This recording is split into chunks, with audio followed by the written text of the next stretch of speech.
He says, many sellers are not realistic in what they want. You get the property information sheet filled out. They want all cash, but will consider ideas. Here's my confusion. Do I email the LOI or do I rush out with contract in hand knowing my chance of having them sign it is only 20% or accept any kind of crazy thing they want? Alvarez, first thing you ought to do is get to my boot camp where we teach this in its entirety and do it while we're teaching it.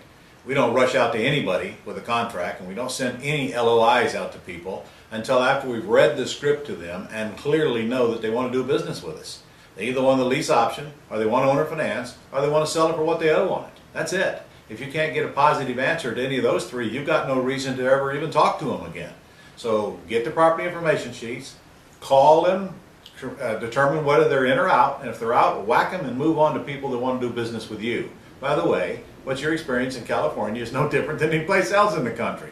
Most of the sellers are unmotivated, although a lot of them are motivated. We only want to deal with the few that pass the test, not the many who don't. Deal with the people who want to deal with you and whack the rest at lightning speed. Can you do this, Alvarez? Try it.